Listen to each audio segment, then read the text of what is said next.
नमस्कार दोस्तों, एजुकेशन 790 से मैं सुरेश यादव। दोस्तों, आज हम देखेंगे हिंदी के इम्पोर्टेंट प्रश्न, जहां से प्रश्न बनता है एग्जाम में। तो देखिए, पहला प्रश्न है, कृष्ण का सर्वप्रथम उल्लेख किस ग्रंथ में मिलता है? Very very important. तो इसमें देखिए, चार आपके आंसर हैं। तो इसका जो राइट आंसर होगा वो क्या होगा? ब्रह्म चरित्र। यह कहाँ मिलता है? ब्रह्म चरित्र में। सब सर्वप्रथम जो उल्लेख हुआ है वह किसमें हुआ है? ब्रह्म चरित्र में। अब नेक्स्ट प्रश्न देखते हैं हम। कृष्ण काव्य परंपरा में नायक नायिका के प्रेम चित्रण में कौन सी दृष्टि को प्रमुख माना जाना चाहिए? तो देखिए, कृष्ण काव्य परंपरा में नायक नायिका के प्रेम के चित्रण में कौन सी दृष्टि को प्रमुख माना जाना चाहिए? तो इसका राइट आंसर होगा लीलागान दृष्टि। कौन सी? लीलागान दृष्टि को इसमें जो है प्रमुख माना जाना चाहिए। कौन सा प्रमुख माना चाहिए? इसमें डी राइट आंसर होगा लीलागान। मतलब इसीलिए इनको लीला पुरुषोत्तम भी कहा जाता है। तीसरा हम देखिए, सूरदास जी ने कृष्ण के किस रूप का चित्रण किया है? सूरदास जी ने कृष्ण के किस रूप का चित्रण किया है? तो इसका राइट आंसर हो जाएगा लोक रंजन। क्या हो जाएगा? लोक रंजन। तो नेक्स्ट हम देखते हैं कि साहित्य लहरी में सूरदास ने अपना परिचय देते हुए स्वयं को किस कवि का वंशज कहा है? स्वयं को किस कवि का वंशज कहा है? तो इसका राइट आंसर डी हो जाएगा। कौन? चंद्र बरदाई। क्योंकि यह चंद्र बरदाई के वंशज माने गए हैं, और ये वही चंद्र बरदाई हैं जिनकी रचना पृथ्वीराज रासो है। पृथ्वीराज रासो है और उन्हीं के दरबार के प्रमुख कवि हैं। दरबार के प्रमुख कवि हैं। पांचवा देखिए, साहित्य लहरी की विषय वस्तु क्या है? साहित्य लहरी की विषय वस्तु क्या है? तो इसमें नायिका भेद। क्या है? नायिका भेद। इसका राइट आंसर ये हो जाएगा। इसमें साहित्य लहरी। छठा देखिए, सूरदास के दिष्टकूट पद किस ग्रंथ में है? दिष्टकूट पद किस ग्रंथ में है? तो इसका राइट आंसर हो जाएगा साहित्य लहरी। साहित्य लहरी। सूरदास के दिष्टकूट पद किस ग्रंथ में है? तो इसका राइट आंसर साहित्य लहरी। कौन सा होगा? साहित्य लहरी। अब नेक्स्ट देखिए, सातवां प्रश्न, अष्टछाप भक्त कवियों में सूर के बाद सर्वाधिक ख्याति प्राप्त कवि है। तो देखिए, अष्टछाप की स्थापना कब हुई थी? 1565 में। कब हुई थी? 1565 में। और इसमें 8 कवि थे।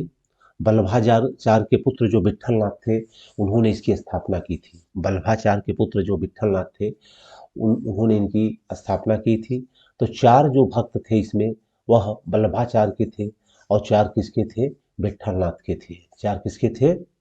विट्ठलनाथ के थे। तो इसमें देखिए, केपी के एस केपी के एस में कृष्णदास, परमानंद दास, कुंभन दास और सूरदास, ये किसके थे? ये वल्लभाचार्य के थे। और बाकी गोविंद स्वामी, छेद स्वामी, नंददास और चतुर्भुज दास, यह किसके थे? वल्लभाचार्य जी के थे। वेरी इंपॉर्टेंट, इसको ध्यान रखिए, कई बार इसका यही पूछ लेता है कि अष्टछाप की स्थापना कब हुई थी? तो 1565 में। कब हुई थी? 1565 में। तो इसका राइट आंसर हो जाएगा 7 का बी, कि सूरदास के बाद सबसे ज्यादा जो ख्याति प्राप्त किए थे वो कौन किए थे? नंददास। आठवां देखिए, रचना शिल्प की दृष्टि से सूर सागर किस प्रकार का काव्य है? तो सूर सागर किस प्रकार का काव्य है? तो इसका यह गेय मुक्तक काव्य है। कौन सा है? यह गेय मुक्तक काव्य है। नौवां देखिए, सूर सागर के प्रथम स्कंध में अधिकतर पद किससे संबंधित है? सूर सागर के प्रथम स्कंध में। तो इसका राइट आंसर क्या हो जाएगा? विनय पद। इसमें उन्होंने क्या किया है? विनय किया हुआ है भगवान श्री कृष्ण से, इसलिए विनय पद की इसमें संख्या ज्यादा है। विनय पद की संख्या ज्यादा है। नेक्स्ट देखिए, सूर सागर के कौन से स्कंध में रामावतार की कथा वर्णित है? सूर सागर के कौन से स्कंध में रामावतार की कथा वर्णित है? तो यह नवम हो जाएगा। इसका भी राइट आंसर इसमें है, नवम में। 11वां देखिए, ये सब दोस्तों सारे इंपॉर्टेंट प्रश्न है जो एग्जाम में कई बार आ चुके हैं। सूर सागर में कृष्ण का बाल जीवन वर्णित है। सूर सागर में कृष्ण का बाल जीवन वर्णित है, तो इसका राइट आंसर बी हो जाएगा दसम स्कंध के पूर्वार्ध में। दसम स्कंध के पूर्वार्ध में सूर सागर में श्री कृष्ण के द्वारिका गमन से लेकर के अंत तक की जीवनी किस स्कंध में वर्णित है? किस स्कंध में वर्णित है? यह दसम स्कंध के उत्तरार्ध में।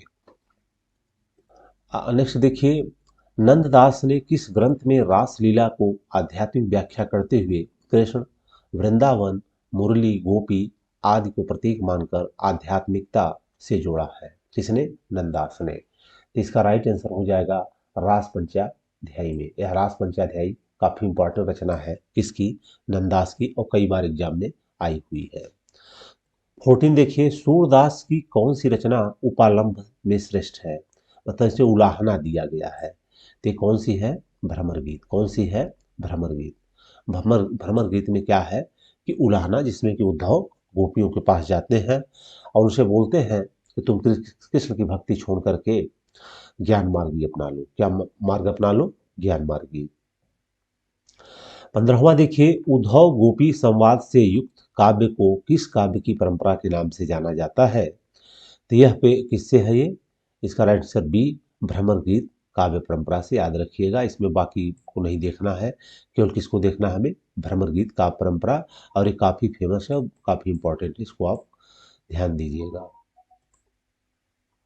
नेक्स्ट देखिए, 16 प्रश्न में भ्रमर गीत नाम से सूर के काव्य को किसने संपादित किया? किसके नाम से? भ्रमर गीत के नाम से। ये भी इंपॉर्टेंट है, कई बार पूछा जा चुका है। तो आचार्य रामचंद्र शुक्ल ने। इसने पूछा आचार्य रामचंद्र शुक्ल ने। भ्रमर गीत को, भ्रमर गीत नाम से सूर के काव्य को किसने संपादित किया? तो आचार्य रामचंद्र शुक्ल ने। 17 में देखिए, असत्य कथन का चयन कीजिए। क्या कीजिए? असत्य कथन का चयन कीजिए।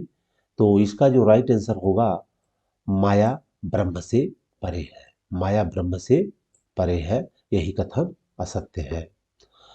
18 में देखिए, सूरदास के पश्चात भ्रमर गीत काव्य परंपरा के सर्वाधिक प्रतिष्ठित कवि हैं। सूरदास के पश्चात भ्रमर गीत काव्य परंपरा के सर्वाधिक प्रतिष्ठित कवि हैं, ये कौन है? नंददास जी, क्योंकि उनके बाद यही काफी फेमस हुए हैं। ते कौन है? नंददास। ये आप सब याद रखिएगा।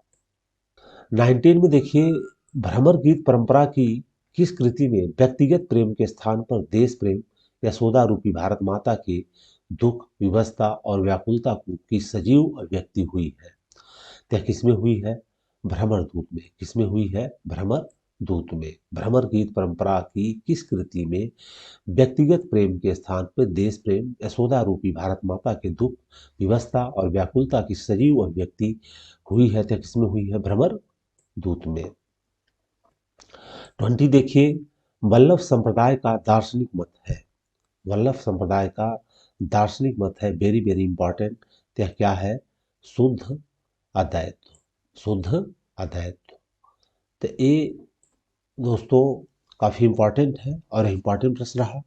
बस दोस्तों, आज के लिए बस इतना ही। फिर मिलेंगे हम ऐसे ही इंपॉर्टेंट प्रश्नों के साथ दोबारा वीडियो के साथ। तो दोस्तों, हमारे चैनल को आप सब सब्सक्राइब करिए और ज़्यादा से ज़्यादा दोस्तों इसको शेयर करिए। और अगर यह वीडियो अच्छा लगा तो इसको लाइक करिए और कमेंट कीजिए। जय हिंद, जय भारत। फिर मिलेंगे नेक्स्ट वीडियो के साथ।